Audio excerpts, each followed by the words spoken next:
Hello, everybody, and welcome to Taylor's office and our new and improved version of Closet Queens. Yeah, remember how when we first started recording this podcast, we would do it in Shelby's closet, sitting on the floor?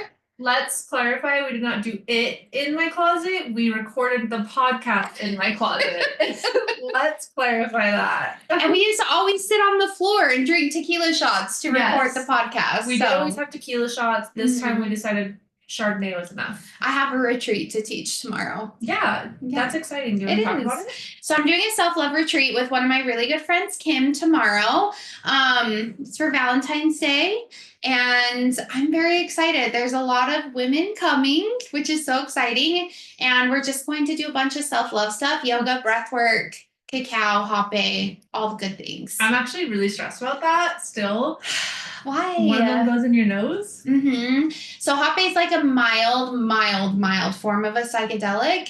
It gets blown up your nose. It's like an ancient Native American tobacco. How do you blow it up there? I have a little pipe. I'll show you.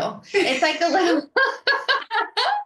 It's like a little pipe thing that you put up your nose. I say like a little thing. Do you guys like cleanse it before you put it up someone else's nose? Yeah, of course. God. Are you going to do it, you think? No. I bet you will. I'm scared. I will also be there, but I'm mostly there for moral support and to take pictures. But yeah, I'm excited to see about it. I think this is like the first like real retreat I've seen you at. Yeah. It'll be really like fun. The mom on Mean Girls. I know. You're doing sweetie. I know. Me and Kim have been wanting to do like a retreat together. Like this is just a day one, not a full weekend. How do you know Kim? She teaches breathwork in Cache Valley. Do you know her? She teaches breathwork in Cache Valley. She's a fantastic breathwork teacher. So I think I just started following her on Instagram, and we just met and became really good friends. So interesting. Yeah.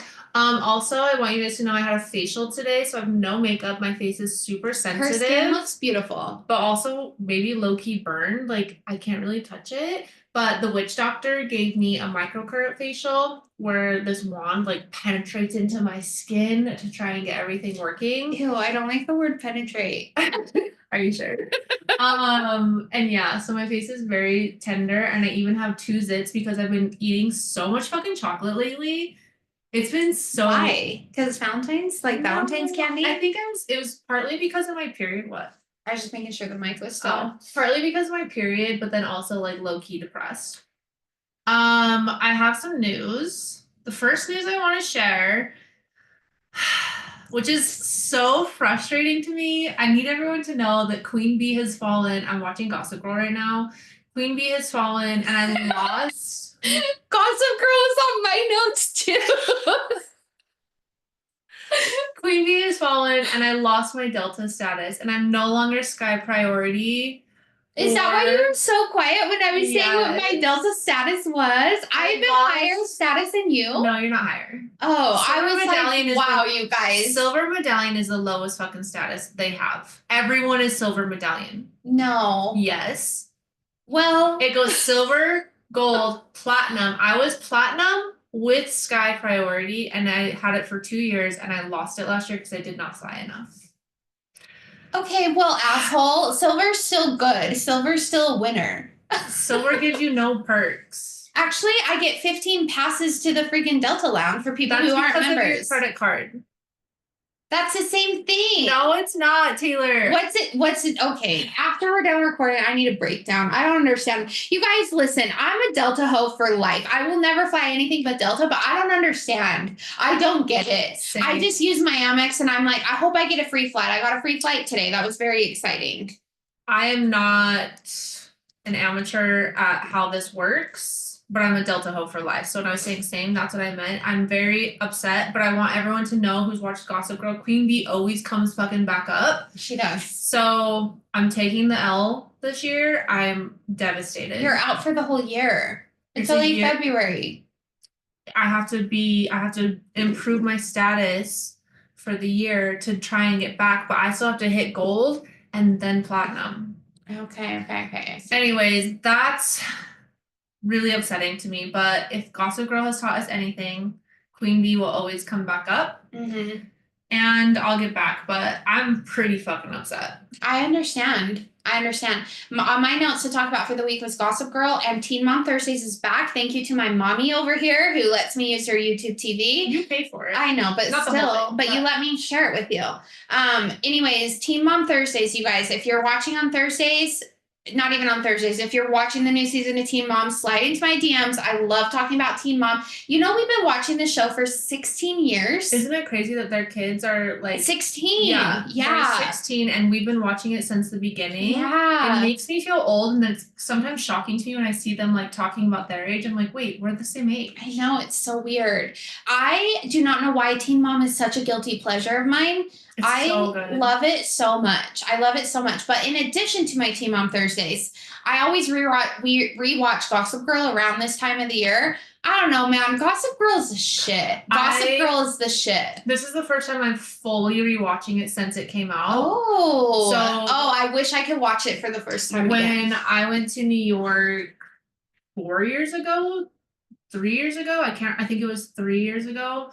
It was my first time to New York and I started watching a few episodes then. That was like my first like rewatch session and I was like, because I wanted to go to some of the historical places. Oh my God, now I'm just even more upset realizing that you're not coming to New York with me. Stop. Anyway, so I watched a couple and then I was like, and then I never got back into it. And lately I was like, it's all on Netflix again and I have been binging the shit out of it. I watch it while I'm working and I really think that this was the start of Blake Lively being a bitch. I think so too. She's so much like Serena. She's literally Serena in the real world. And you know what? Here's my gripe about Gossip Girl. I have a lot of gripes. Serena fucking sucks. Yes, but my number one gripe is they have so many fucking plot holes that are just wide open that you never get a resolution. And days go by. Yes. So fast, so much content, and it's been one day. Yes. And I'm not going to tell you guys who Gossip Girl is revealed as, but who it is, this is my 7th time rewatching it. Oh my God. Yeah.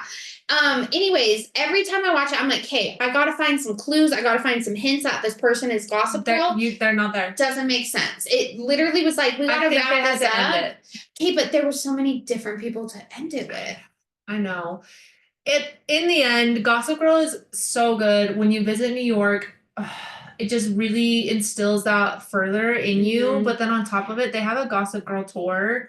And I want to do it so bad. Yeah. But the bar, the one where Serena and Nate fuck, the iconic bar, that place is... And Serena and Dan again. True. Yeah. But I don't like Dan. I fucking hate Dan so much. I wish that Serena ended up with Nate. The episode I was watching... Sorry, guys. We're going to go on a tangent here for a minute. The episode I was watching last night... If you don't like it's right when she's kind of like having her thing with Trip. Ew, I hate Trip. I hate Trip too. And Nate's like kind of like they're like bonding because he's trying to help her. And like there's this moment with them, and I was just like, God, why didn't you just stay with Nate? Like he's kind of a fucker, but I love Nate so much. He's the best. He's just like a little bit of a lost boy, you know? Yeah. He's a rich, pretentious boy sometimes. His dad's in jail. But he's the right guy, and he's so fucking hot. I know. So is Chuck Bass, though. Oh my God. Hey, I'm a season ahead of you, like almost a season ahead of you. And Blair with Louis, that fucking guy from Paris, I hate him so much. I hate when she's with him. I also don't like, I love Hilary Duff, ride or die for her, but I don't. Olivia Burke, she's horrible. I don't enjoy her. The threesome scene is literally my nightmares. I just watched it like last night. Nightmares. Yeah.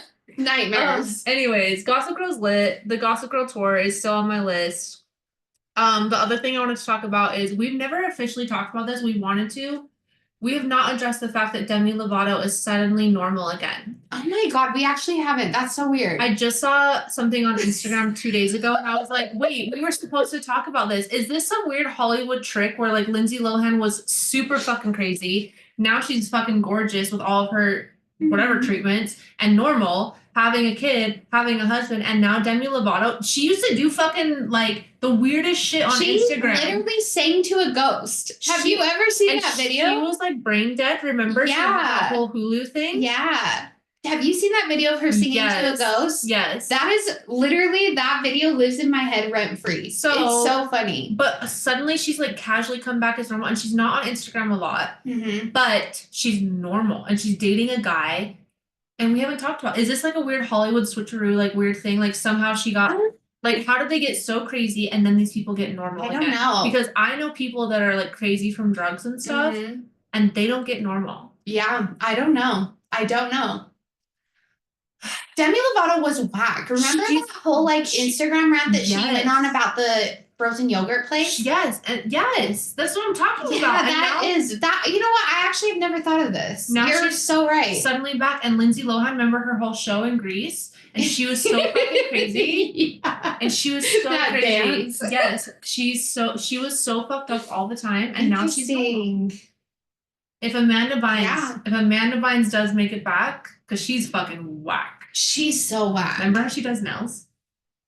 Oh my god! Yeah, I And she has like, an forgot. abusive boyfriend. And she has that heart tattoo on her cheek. And she posted about him like cheating on her or something. She like blasted him on social media.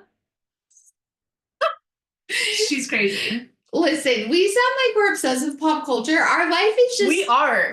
we are, but our life is just so stressful. This is like a nice little break-a-rooney. I don't know. I don't get it. If anyone has any insight or there's a conspiracy about Oh yeah, let me know. like how these people got normal again, please phone a friend. Yeah, for sure. Tell her she's the conspiracy lady. Yeah, I should look into that. I'll look into that. Okay, anything else you have to Well, discuss? 2 more things. Number 1, Izzy's back. Yes. Shelby gets custody now of her. I haven't seen her, you guys, for literal months. I Literally? forgot we owned a child. Yeah. We owned. We do. We bought her. I know. If you guys don't know who Izzy is, go back a few episodes when we got her. We talk all about it. She's beautiful. Oh my god. Anyway, Izzy's in our podcast today. We love her. Shelby, Miss she's her. going home to your house. Secondly, my bishop that I've talked about on this podcast episode before just got arrested. So he's in jail So for being a a pervert. few episodes, I don't know how many ago, A long time ago. Taylor's dropped little nuggets and then also shared like a story before about like her religious trauma. And in it, she talked about like this really terrible like bishop's interview that she had where she was trying to get her temple recommend, and it was like the precipice, I would say, of like her being like questioning the church, yeah. like what is going on. Yeah. This guy is Got the one arrested. that got arrested. Did you Yeah. say why he got arrested? He was doing inappropriate things during interviews and he got turned in 20 years later. Highly, highly respect to the person that turned him in. She was my friend. And yeah, I actually don't have any doubt in my mind that more people are going to come forward I was just and gonna say, sure. was she the only one that's reported it? She's the only one that's Does reported she know it. of others? I don't know. I Okay. don't know. I haven't talked to her for years and years and years, but growing up, we were friends. And it happened when we were 16, and it's really fucked up. I had the court documents sent to me and read through them, and they were absolutely terrible. Terrible. I almost threw up. Ugh. Yeah. So there's that. It's there's crazy that. though, like you think about it, he's not the only bishop. No. And honestly, it's not just the Mormon religion too. Mhm. Like this happens in religious communities Yes. all the So time. much. People in power and No, I was just making sure I didn't unplug that because I keep moving my leg. it just happens all over, and it's just like if you think about it, how many people haven't come forward, and that's the crazy part. Well, that's what like I really respect her. Like this is a big thing to hold on for so long. And the fact that like I want to know why she said I know, same. But the fact that she did and like he's held without bail, like anything, like it's a big thing. And I just respect her. He also has a daughter my age, and I feel for her so much. Yeah, it's a sad situation all around, and I've just been unwell about it all week. Like I just keep thinking about it, and I am just like, it's fucking disgusting. It's disgusting. Honestly, like the amount of sexual abuse that happens for generations and generations is just sad. It's sad because it started long ago. Like there's a new show on Netflix right now, and I don't remember what it's called. It's about like the Mormon church, and like the Mormons are like going crazy about it. They're all angry, and like the church I've heard of this. It's like American something, and Yeah. it's like back in the day, like pioneers crossing the plains kind of stuff, and it's like all the terrible things they were doing to get our land.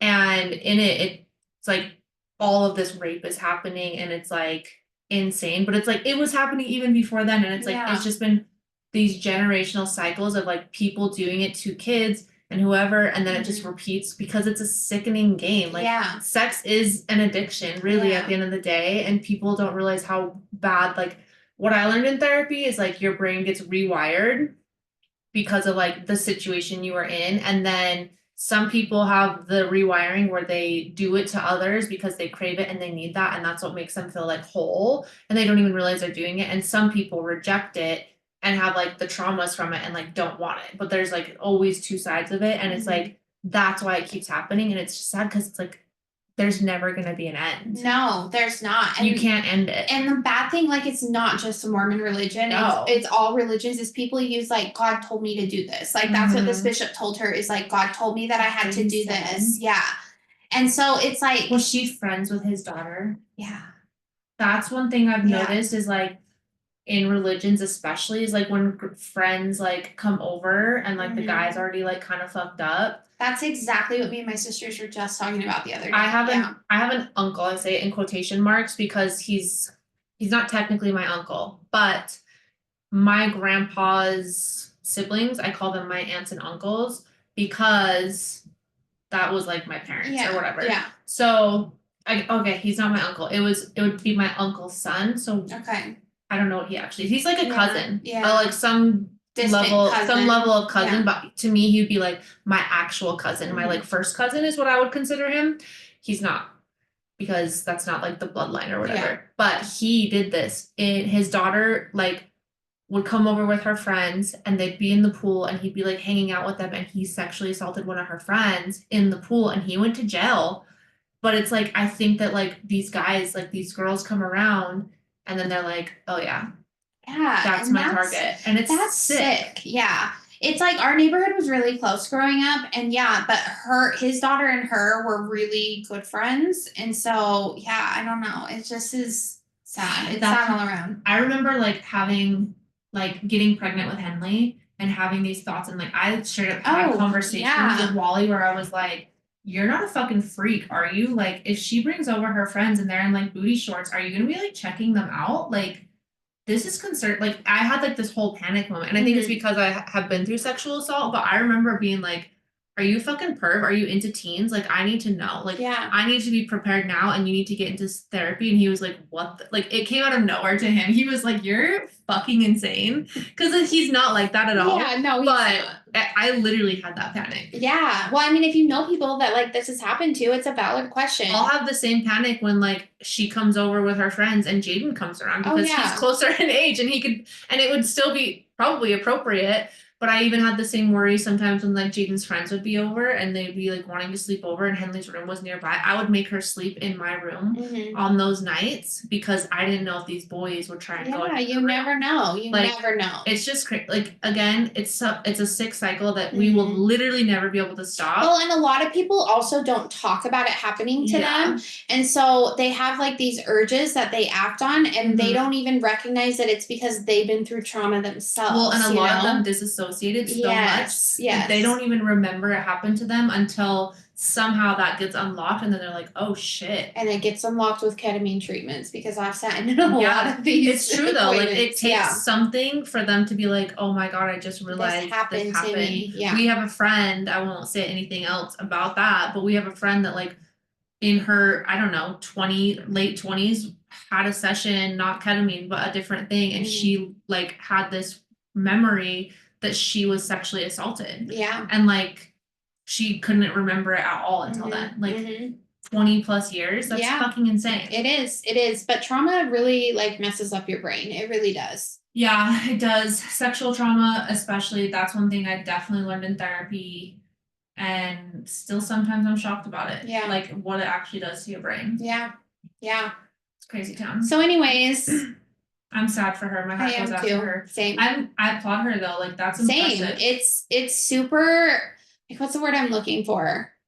Like she's brave. She's so brave to me. It's like an empowering thing because it's really difficult to come forward in something like this. But I don't think a lot of people realize that when they do come forward, how many other people now feel like safe. They can talk about it, or they can be like, oh my God, this happened to me too, and they like feel confident enough to start coming forward because like it always just takes like one and it's like person, yeah. you can go as far as you comfortable like you personally feel comfortable, but like it always takes one person and then it just continues the movement, and to me it's just like so powerful. I totally agree. I completely agree with that. I think that it's the bravest thing that you can ever do to share your story, because this is all over. It's all over the news. It's all over fucking Reddit. It's all over TikTok. Like It's on Reddit? yeah, it's everywhere. And like, I think it's incredibly brave. I do, because that's a very hard thing to share. Yeah. I think that's what's like, and it kind of, we say this all the time, like part of why we have a podcast, but I think that it comes down to anything. Mhm. Being willing to be vulnerable and open and talk openly to the public and say things out loud, no matter what severity. It's just regular life, it's actual trauma, it's working through things. Like, that's why we have a podcast. That's why like people don't like understand the pressure sometimes with like this girl, you know, the amount of like tears I bet she cried the yeah. second that came out, the stress, even more now I bet anxiety, but like talking about real life shit every day starts the movement, but then also like it's difficult. Yeah. And it's but I think that more people should be doing it. Absolutely. Everyone start a podcast. Honestly, just talk to somebody about like your problems. Speak it out loud. Shelby and I literally voice note all day about our problems, the smallest things. Okay, like voice note is kind of new for us. I know, it's not kind of new. Like a phone call though. Not new, but like it's been like months for sure. But like we're behind the game. Voice notes have been around forever. I know, we voice note a lot. We used to just text a lot. Yeah. And then I think we started to be like, this is not efficient. I don't have time for this. Because a voice note, you can like address so many things at once. And you don't have to answer all the things. And we both kind of have ADD. So it's like, we're both like, oh, and this, like, I know mine are so bad. Sometimes I'll be like in the middle of a story and I'll be like, oh, by the way, blah, blah, blah. And then I'll like go back to I do the same. It's like, you know, voice noting is really efficient, but it's kind of like a phone call. Like, I'm surprised you like voice noting so much. It's because it's not the pressure of like, okay, well, I gotta go now. It's like you can say what you need to say and you can get back to it when you need to get back to it. Yeah. There's no like in demand. It's time to be real. I want to do it right now. We can see Henley so cute. Or be real. But that's why I like voice notes, because it's like you can get to it on your own time. You can listen to it on your own time, and there's not the pressure of like you're literally when you're on the phone, you're literally on the phone. Yeah. Yeah. I don't know. I made a phone call to Kim earlier and I just like was doing it. We're like listening to music, just chilling. And she was like, oh my God, are you making a phone call? I was like, are you calling somebody? Yeah, like I need to. I need to just get it. Like I need to talk to her right now. Barf. Okay. Anything else? No, I'm good. Okay, before we get into our topic, I have another update I'm gonna share. Oh my God, let me chug my wine. It's a bit intense. I'm gonna try and like not read what I wrote down word for word, but like it's also a lot. So if I just read it, fucking hashtag not sorry. Okay. Wait, I need a drink of my wine. It's okay. I mean, okay, this is what we were kind of hinting to the last couple episodes. Yes, I've been like saying like I'm gonna share some stuff. I have some news. So I want to make sure that I'm always honest with you guys. I've just kind of been waiting for the right time, I guess I would say. But like, yeah, my life is changing dramatically. I would say, I don't know if it's dramatic. It doesn't feel dramatic, but it's shifting. It's changing a lot. I just need to read it. I think I need to read it. Just okay. You're fine. So me and Wally's my husband, if you don't know, we have officially separated. He just moved out this last weekend. And I think that's why I waited so long, is like, I wanted to wait until he'd officially moved out, but it was hard to talk about it like in the middle of like the things we were going through, because I don't know, it just didn't feel right yet. Yeah. Anyway, so he's officially moved out this last weekend. This is so weird. This is so vulnerable. I know. That's your word of the year. I know. Right. Okay. Anyways, it's been a lot. It's been a very intense situation, I would say. A lot has gone on, but I personally feel like it's exactly what I want. I've had so much peace throughout the process. I feel good about my decisions. I feel good about where this is going. There's no messy drama. I want to clarify that. There's no like scandals. There's no cheating. There's no like I don't know what else. There's no drama. Yeah, there's no drama. It was So, a decision that was made out of love. It was a decision that was made out of love. So basically, okay, I'm just gonna read this because otherwise I'll just like over justify. I have realized that I want more for myself and I'm not willing to settle for less. A big part of it is that I'm turning 35 and it's like one of those chapters. It's like it's a birthday. Like it's one of those things. It's one of those birthdays that's like means something.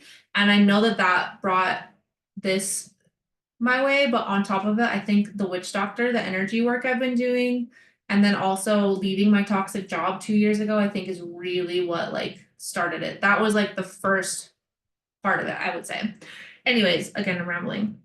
So I'm going to 35 with a whole new mindset, and I'll share more with you guys about this journey over the next episodes, I guess. But for now, I just wanted you guys to know that's where I'm at. This is my honest life. I have no problem talking about it, and I want to like help share like my process, I guess, or like how I got here and what's going on. But it's going to be like I don't know. It has to fall in line with our episodes as well. But then on top of it, like I have to also be in a place mentally and emotionally where I can like speak it without being a mess. Yeah. I guess. So yeah, that's it. We're separated. We will see where it goes. I'm pretty sure I know where it's going. I'm looking forward to it. Yeah. And I feel excited. Yeah.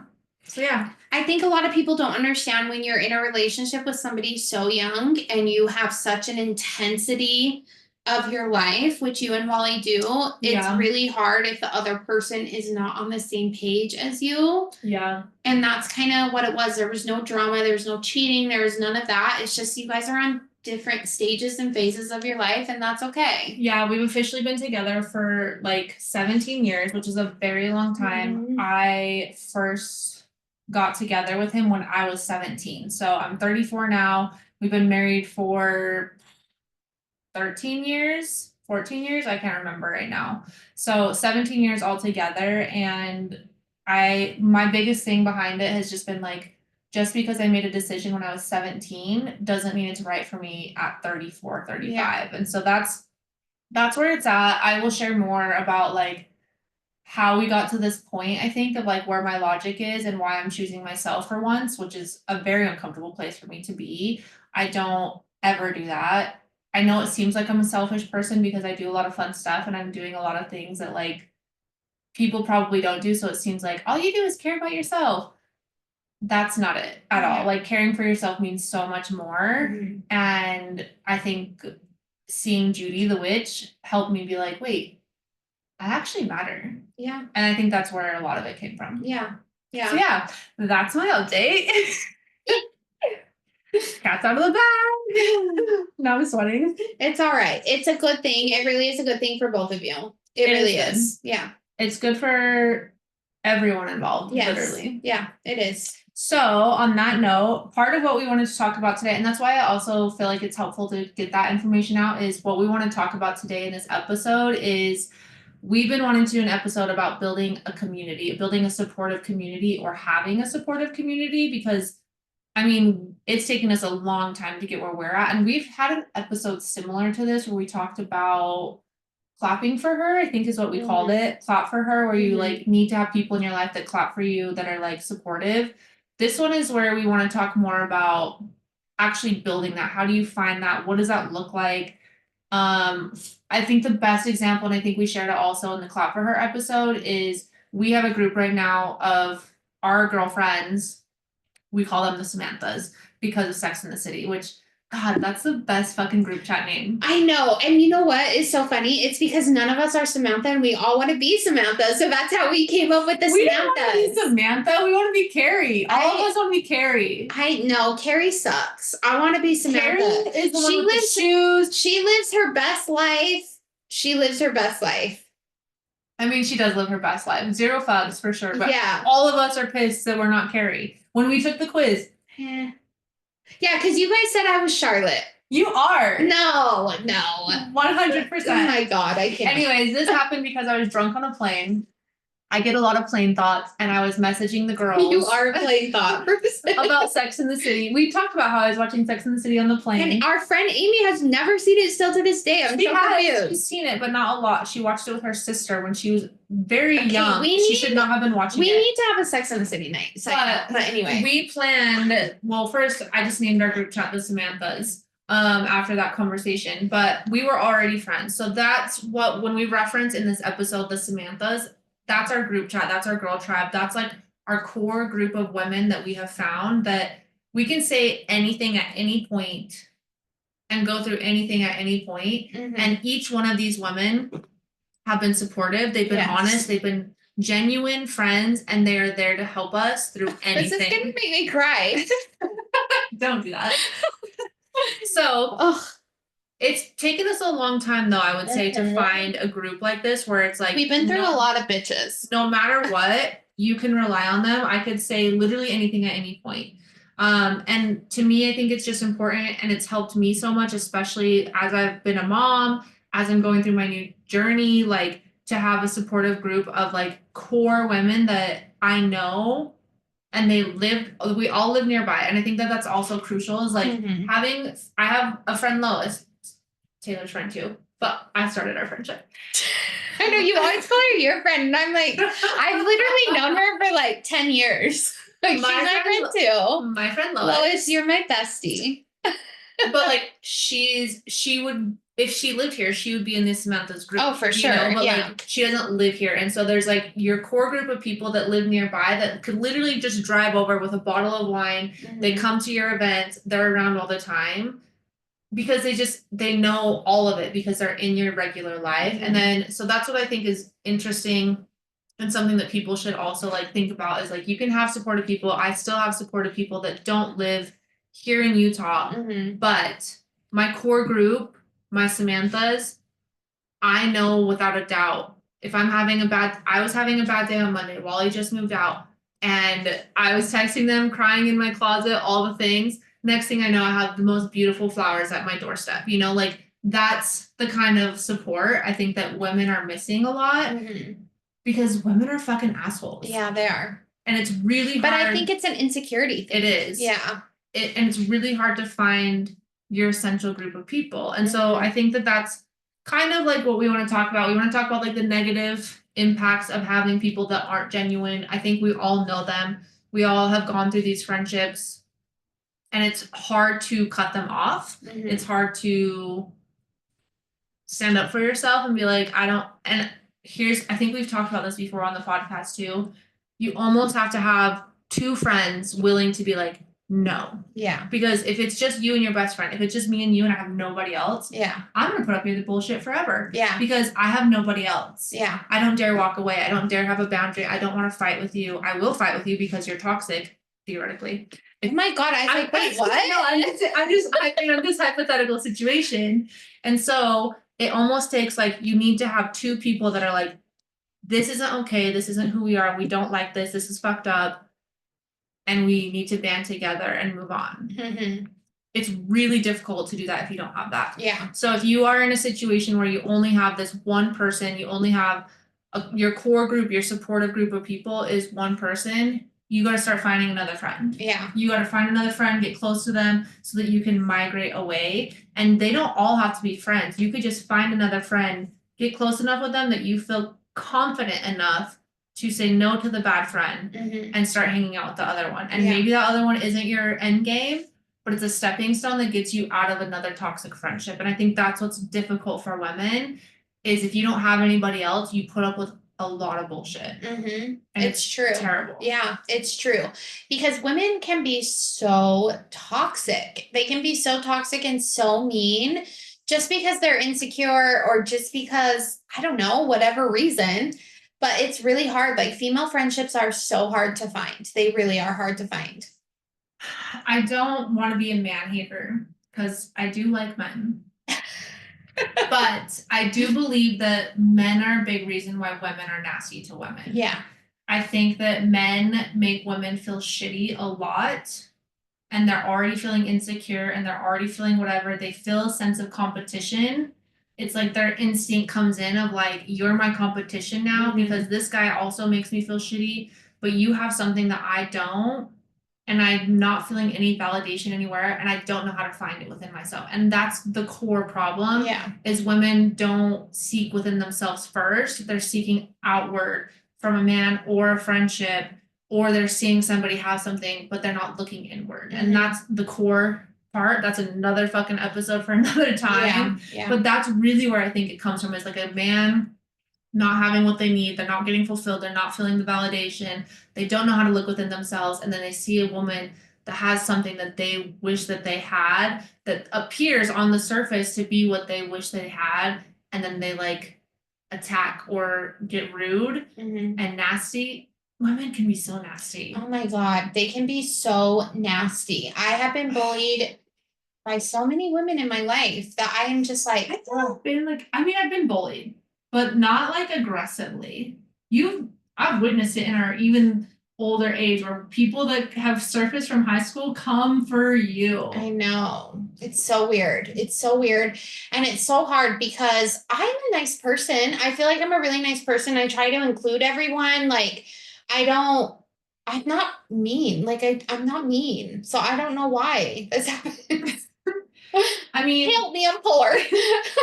I don't know. I think a lot of it again comes back to them. It comes back to like what you hear all the time. It comes back to other people and their insecurities. It's not about you, it's about them. Yeah. At the end of the day. And I think one of the other things that I think a lot of people don't realize is just because you were friends with somebody from high school or from childhood or whatever stage, it doesn't mean it has to be long term. Yeah. Same with me in my marriage right now. Just because that was a chapter does not mean it has to be my forever. And sometimes people are in your life for a reason to help connect you to this, to help get you through this, to deal with whatever. But it doesn't mean they have to be long term. And somehow we've gotten to a place where just because you commit to something, friendships, especially, you have to be friends forever. Yeah. And you don't have to. No, you don't. You can isolate, you can have boundaries, and you can move on. Yes. And I think that there's beauty in that moving on. Yeah. Like my best friend from high school, I love her. I love her. I wish absolute best for her. Are we friends anymore? Absolutely not. We don't need to be, but would I have ever gone through high school without her? Hell to the no. Like there's a reason and a chapter for everyone in your life, for those experiences that you go through with people.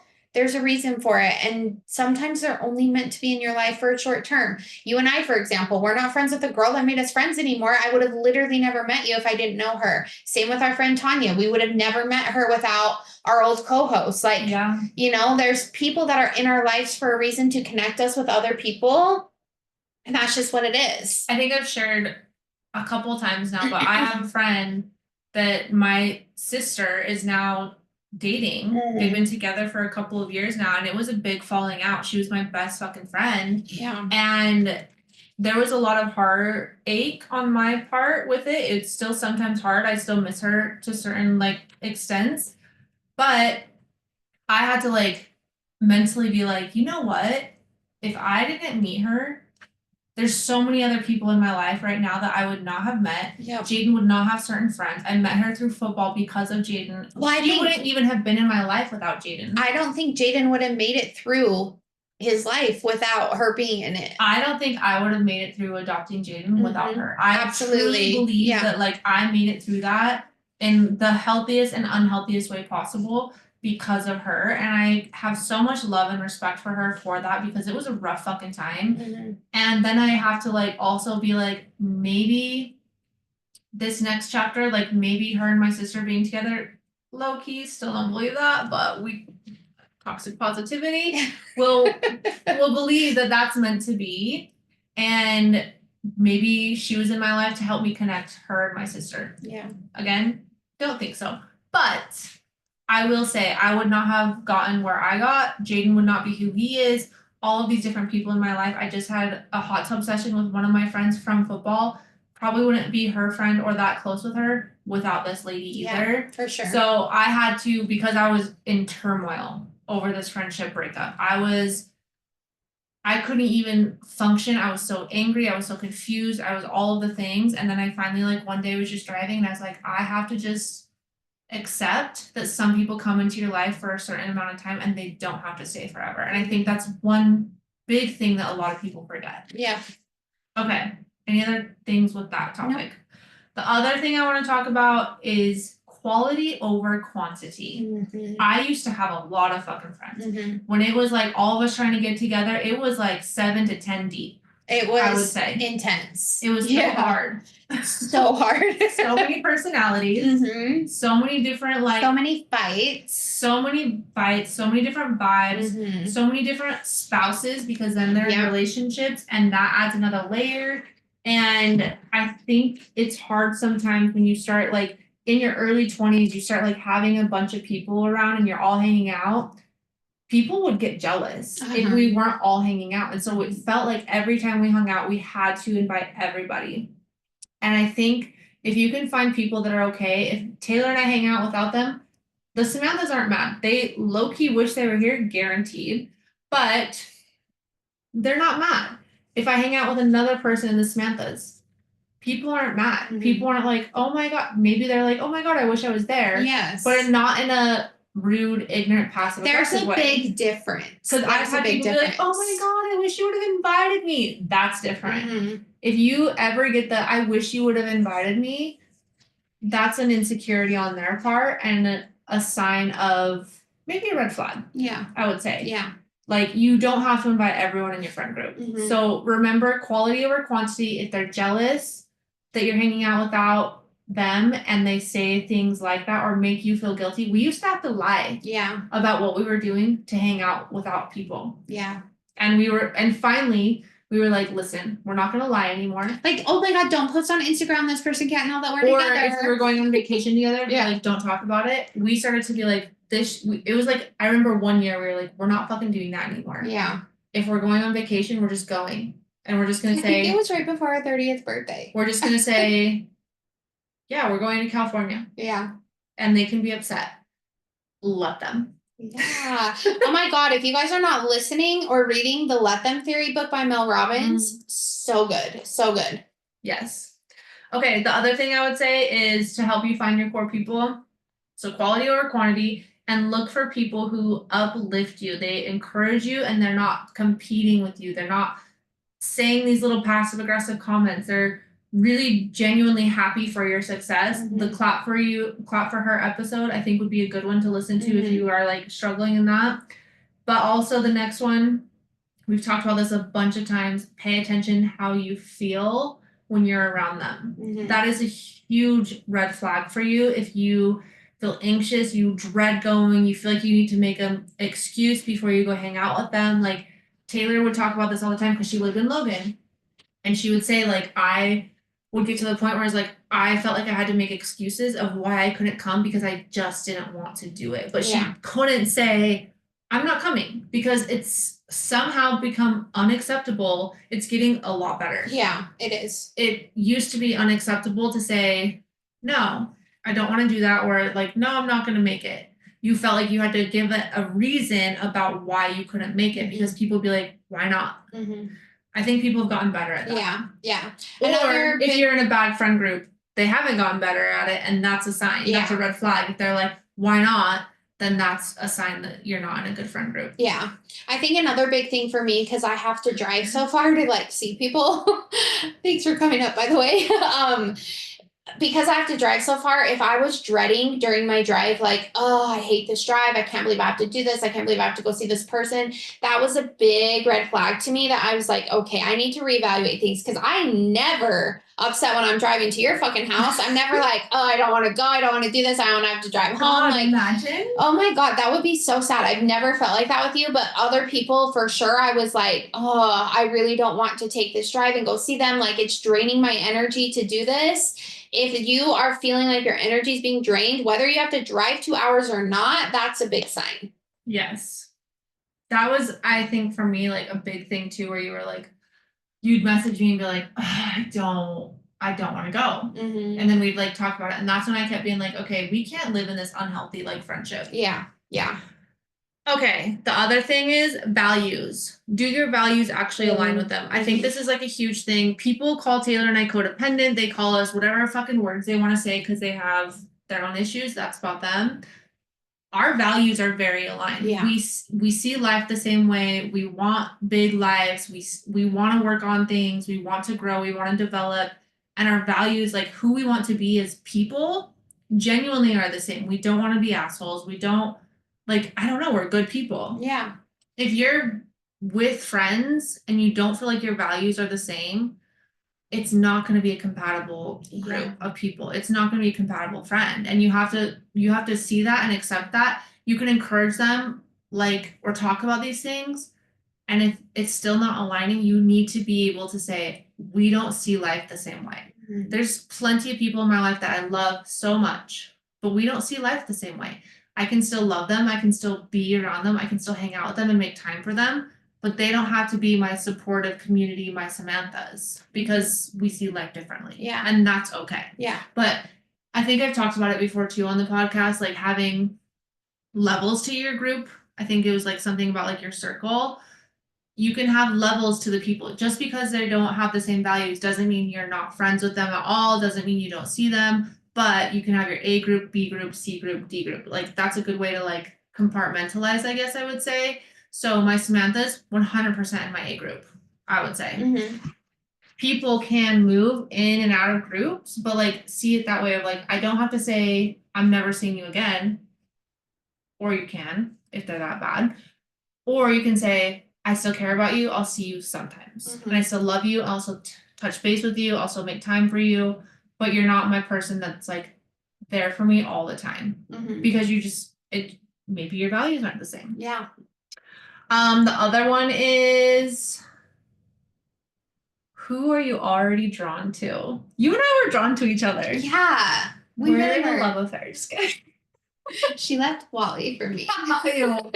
That's gross. And I was like, no, that's gross. No, but it's for real. Because really, like the second I met you by that fire and you saw my lip gloss and my boobs, you're like, can I use your lip gloss and your tits? And I was like, sure. And I sat by you and we were instantly best friends. Like it was very strange how it happened. I've seen like a couple TikToks too where they talk about like, when did you and your bestie know you were besties? And like, there's not a lot of distinct moments, but you're just genuinely drawn to people. I'm drawn to people all the time. Yeah, I'm pushed away from people energetically, or I'm also like, I want more of you in my life. I know that. I can feel that. And so pay attention to how you feel with these people. Do you naturally, genuinely be like, and not in like a, I want what you have, I want to be you kind of way, where it's like you want to like take from them.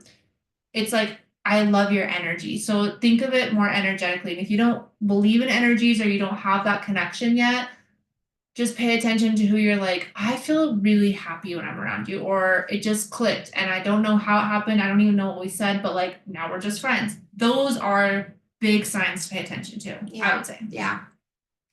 Okay. The next thing I want to talk about is how to like build and maintain your community, because it does take work. Mm-hmm. If I never responded in the Samantha's chat, I would probably be a fucker. I would think you're not interested in what I have to say. People would think I'm an ignorant asshole. Yeah. So you have to be able to, you also genuinely have to want to be part of it. You have to want to invest your time, your energy. Like, there's times that you're dealing with so much in life and you can sometimes get a pass to not respond, for sure. But do you initiate the conversations? Do you keep people updated on your life? Are you genuine about your life? And do you actually fucking respond and make time for them? And I think it's like any relationship, really, at the end of the day. I think that friendships are a lot like romantic relationships. You have to put effort into them.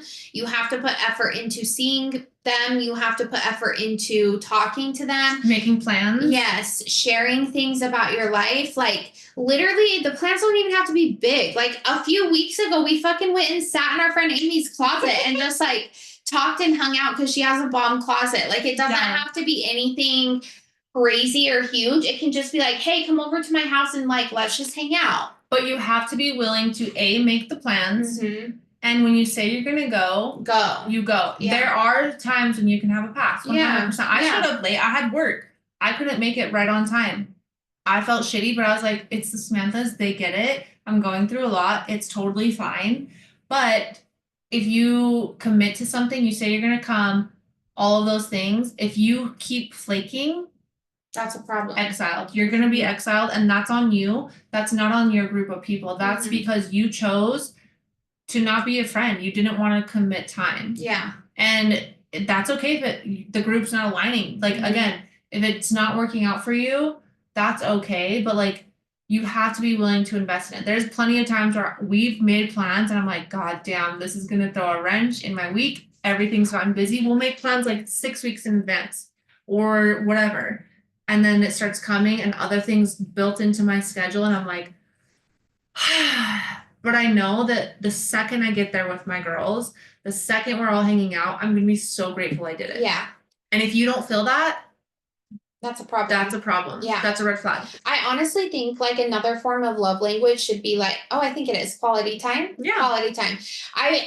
My love language, I don't really firmly believe in love languages because I feel like I like all of them. Yeah, mine kind of changed. But I would say right now my biggest one is quality time. Like if you want to spend time with me and you make an effort to spend time with me, you make an effort to voice note me or text me, that means the absolute world to me. And that's what I'm wanting is I'm wanting you to take time from your busy day and either see me, text me, voice note me, send me a fucking picture. I don't care. Like the fact that just like you're thinking about me and want to like talk to me means a lot to me, Yeah, right? I agree. Like if you're not doing that for your friends, that's a shitty thing.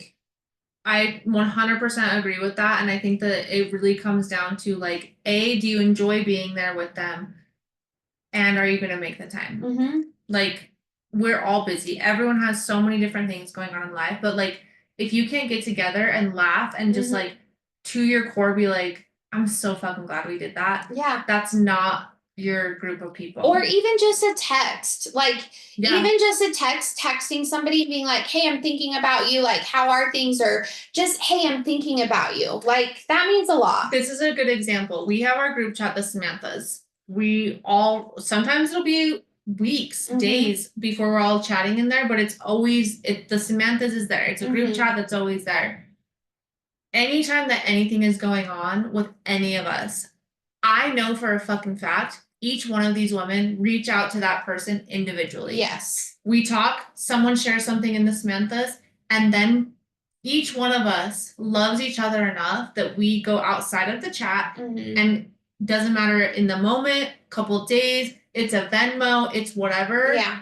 Someone's doing something to say, I still know that you're going through something. And that's effort. That's on not doing the bare minimum. Yes.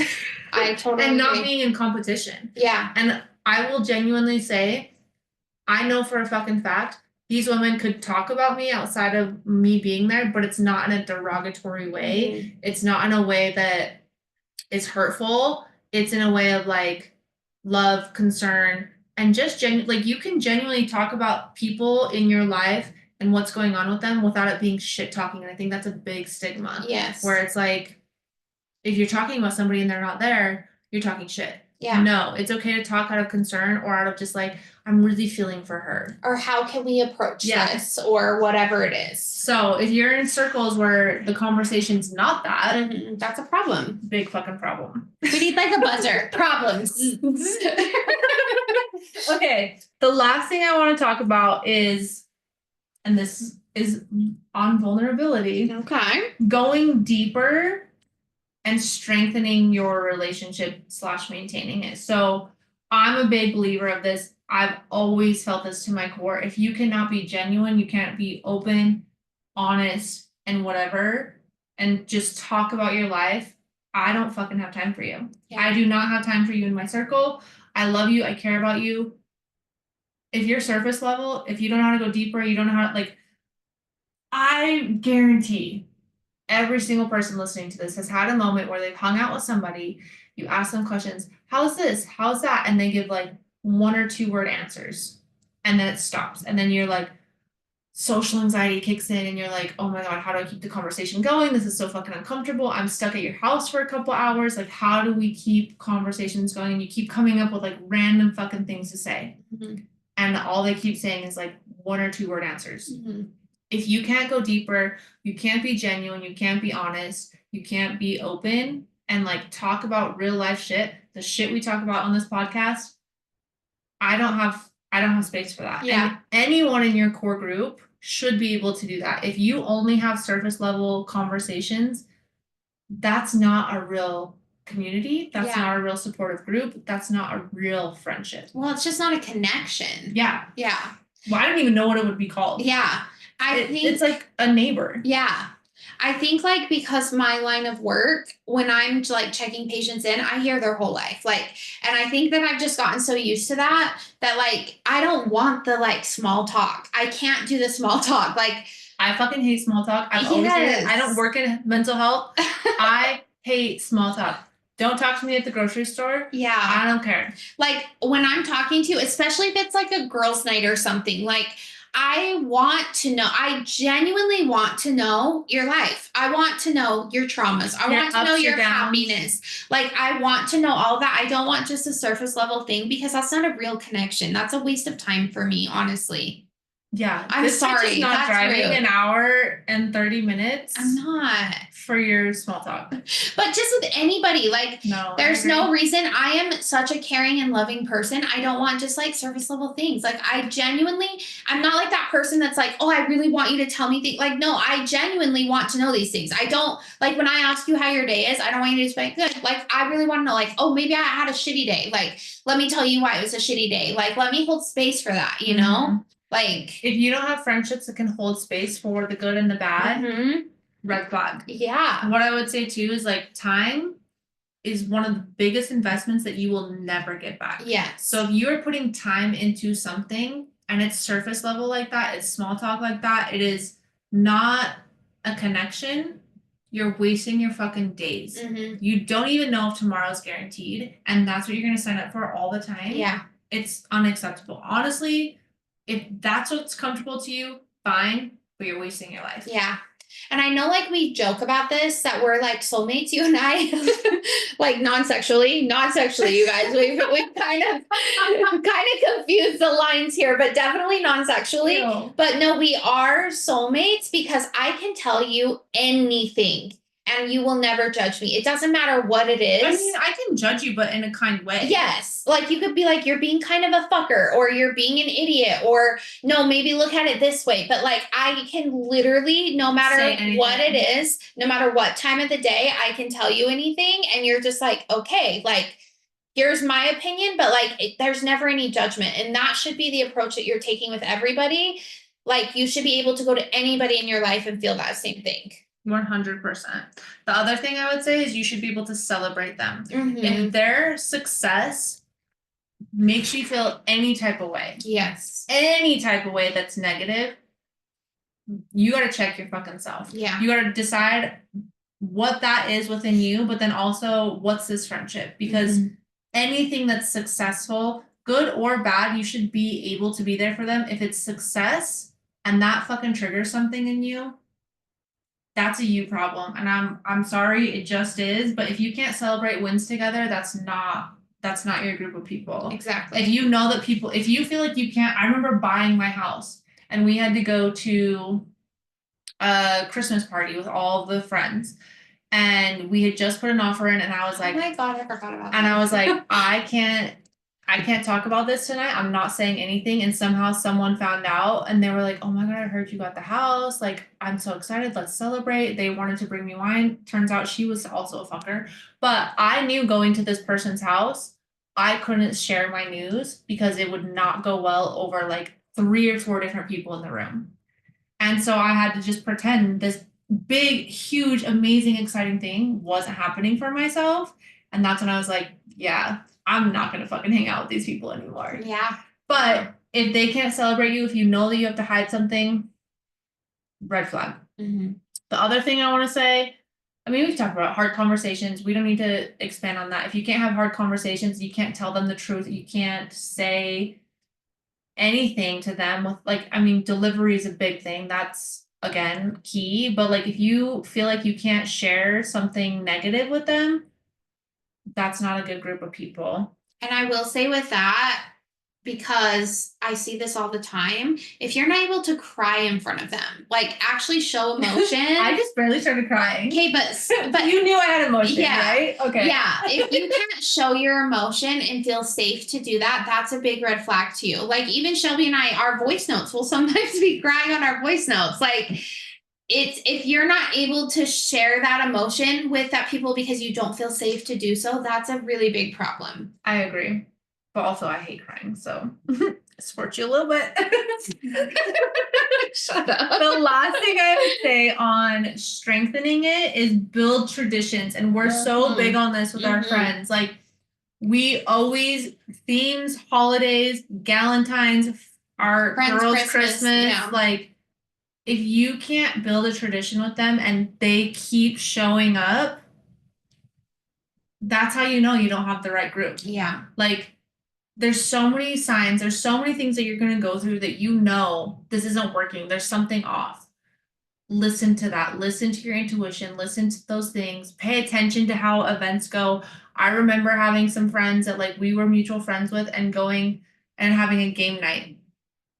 And this game was like it's almost like most likely in high school. Like it was like the yearbook. It was like most likely to be this, most likely to do this. It's like some most likely game. And I already knew I didn't want to go, but I was agreeing to go. Tayler doesn't live here. They're kind of the friends. Like, I remember bitching to Wally the whole car ride, like, I just, I just am dreading this. Like, it's so hard to have a conversation with them, but I felt so obligated. You feel so obligated to stay friends with people. And I was like, all right. And so we go. They had little kids. Henley could have a friend. I was trying to like do all the things, trying to show up for everyone. And in this most likely to game, it was something about like most likely to, I can't remember specifically. It was like be famous and something with yoga. It was like on, I don't know. It was something really fucking weird like that. Maybe there was two.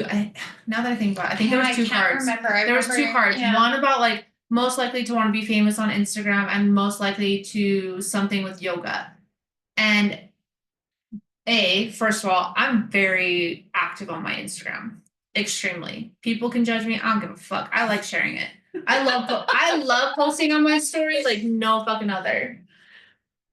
That one was targeted at me.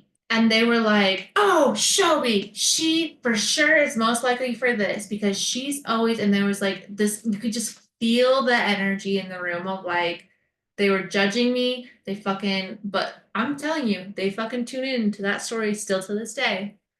But they were like, yep, that's her. And they were just like ignorant about it. And I was like, drinking my wine, like, fuck you guys too. Like, tell me how you really feel. And it was like not in a positive way. Then there was this one about this yoga card. And they were like, Tayler, of course it's Tayler. This would be Tayler. This bitch wasn't even there. Let me just start there. How cool am I that people are talking about me when I'm not even there? If she like the game doesn't even you don't even point it to somebody that's not in the room and they were like, well, this would be Tayler. And they were just like ignorant about it. And I remember grabbing my wine and looking at Wally and being like codependency queens for life. So the game wrapped up pretty rapidly because it wasn't fucking fun. It's not a nice game. And I remember like sitting like kind of in the corner and like telling Wally, I was like, and I was like I remember like sitting, you could sit on the stairs and like overlook the people that were in the room because of like how the house layout was. And he came down from the bathroom and he was like, what are you doing? And I was like, I'm just sitting here. And I was like, I don't want to be here anymore. And I was like, honestly, I didn't want to be here to begin with. And I'm observing these people in this room and like, these are not the kind of people I want to be around. I was like, this is so offensive, so rude. Everything that they just did was so ignorant. Like, I can't even process that. But I was like, and then also seeing them as they're getting more drunk. Listen, I like to fucking party. I like to drink. But if you're a mess and you're a dick, you can fuck right off. I mean, we've gone past that stage of life. We're mid-30s. I remember specifically sitting there just being like, I don't want to do this anymore. And that's when I like had this click. I had this moment where I was like, I'm not fucking hanging out with them anymore. And that was one of the like last times I saw them. So I think if you have these moments where you're feeling shitty, you have these moments where you don't feel supported, you have these moments where like positive people or people you care about are being like torn down, run away and accept that people come and go. Yeah. And it's okay to evolve out of your friendships. It's okay that people were there for a time.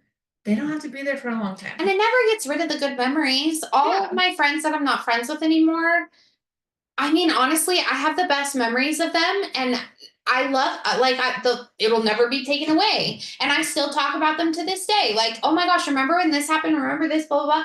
Or I'll still think about it. Like, beautiful memories, but it doesn't have to be a lifelong thing. I mean, I hope you're a lifelong thing. Well, yeah, girl, you're with me forever. At least we have Izzy. Oh, Izzy, she will keep us together, custody. Anyways, I think to like bring it all home, what I would say is like I could not be where I'm at today if I did not have a supportive community. I would not be able to get through this shit I'm dealing with Wally without my Samanthas. I would not be where I am today without Tayler, 100%. I'm holding back tears. But like, it's crucial, I would say, as you go through life that you find a community. It could be your spouse, but you should have people outside of that. Yeah. To be honest, like 100%, if it's just you and your spouse, best of luck to you. You need more people. You just need, and you need girls. Like girls need girls. Yes. I 100% believe that girls rule the world. And if you can find your people that mesh with you, everyone's different. Everyone has different values or things that they want out of life. There's people for you. There are people for you. So find your people and just like live your best life. Yeah. Yeah. And that's it. Cheers, bitch. We don't have an asking for a friend because I feel like this was at least 3 hours. For sure. So thanks you guys for listening. Tune in to us next week. Yeah, we love you guys so much. Bye. Bye.